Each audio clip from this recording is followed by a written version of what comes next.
শরীয়তে কিছু কাজ আছে ফরজ, কিছু কাজ আছে ওয়াজিব, কিছু কাজ আছে সুন্নত, কিছু কাজ আছে মুস্তাহাব এবং কিছু কাজ আছে মুবাহ। শরীয়তে করণীয় কাজ হলো মোট এই 5 প্রকার। ফরজ, যা ওয়াক্কাট্য দলিল দ্বারা প্রমাণিত, যার অস্বীকারী কাফের এবং তরককারী ফাসিক। ওয়াজিব, যা কোরআন হাদিসের দলিল দ্বারা প্রমাণিত, যার অস্বীকারী কাফের নয় তবে ফাসিক। সুন্নত, যা পালনীয় তা পালন করা, যা বর্জনীয় তা বর্জন করা, এবং সুন্নত অস্বীকারী কাফের নয় তবে ফাসিক, তবে কবিরা গুনাহগার নয়। মুস্তাহাব, পালন করাটা উত্তম, ছেড়ে দিলে কোনো গুনাহ নেই। মুবাহ, করলেও কোনো সমস্যা নেই, অর্থাৎ কোনো সওয়াব নেই, না করলেও কোনো গুনাহ নেই, কোনো অসুবিধা নেই।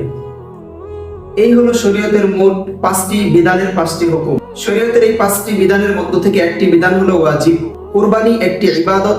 প্রত্যেক মুসলমান আকিল, বালেগ, মুকিম, নেশাব পরিমাণ সম্পদের মালিকের উপর কুরবানি করা ওয়াজিব। আমাদের সমাজে কতিপয় লোক কুরবানিকে সুন্নত বলে প্রচার প্রসার করছে এবং তাদের দাবি হলো কুরবানি সুন্নত, করলে সওয়াব আছে, না করলে কোনো গুনাহ নেই। এরকম ভুল প্রচারণা তারা চালাচ্ছে। কাজেই কুরবানি করা যে ওয়াজিব একটি আমল, যা কোরআন এবং হাদিসের একাধিক দলিলের মাধ্যমে প্রমাণিত, তা আজকে আমি আপনাদের সামনে তুলে ধরবো ইনশাআল্লাহ। সম্মানিত সুধী, কোরআনুল কারীমের সূরাতুল কাউসারের 2 নম্বর আয়াতে আল্লাহ পাক রব্বুল আলামিন বলেন, ফাসাল্লি লিরাব্বিকা ওয়ানহার, অর্থাৎ আপনি আপনার রবের জন্য নামাজ পড়েন এবং কুরবানি করেন। এই হলো আয়াতের সাবলীল তরজমা। চলেন দেখি এই আয়াতের ব্যাখ্যায় মুফাসসিরিনে কেরাম কি লিখেছেন। আল্লামা আবু বকর আর-রাজি আল-জাসসাস, যিনি 370 হিজরিতে ইন্তেকাল করেছেন, শিয়া তাফসীর গ্রন্থ আহকামুল কুরআন লিল-জাসসাসের 3 নম্বর খণ্ডের 419 নম্বর পৃষ্ঠায় সূরা কাউসারের উক্ত আয়াতের ব্যাখ্যায় লিখেছেন, ক্বালাল হাসান সালাতু ইয়াউমিন নাহরি ওয়া নাহরুল বাদান। আল্লাহ তাআলা উক্ত আয়াতের মধ্যে 2টা বিধান জারি করেছেন। 1 নম্বর বিধান হলো ফাসাল্লি লিরাব্বিকা, এর দ্বারা উদ্দেশ্য ঈদের নামাজ পড়া।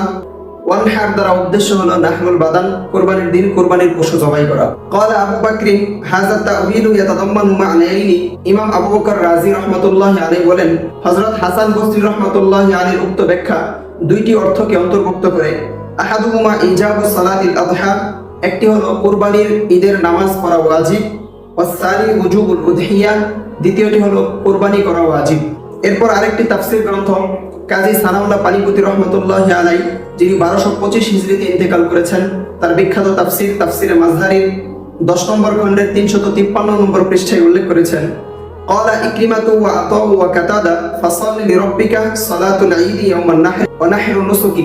হযরত ইকরিমা, হযরত আতা এবং হযরত কাতাদা আলাইহিমুর রাহমা, এই 3 জন বিখ্যাত তাবিঈ বর্ণনা করেন, ফাসাল্লি লিরাব্বিকা দ্বারা উদ্দেশ্য হলো কুরবানির দিন ঈদের সালাত আদায় করা। ওয়ানহার দ্বারা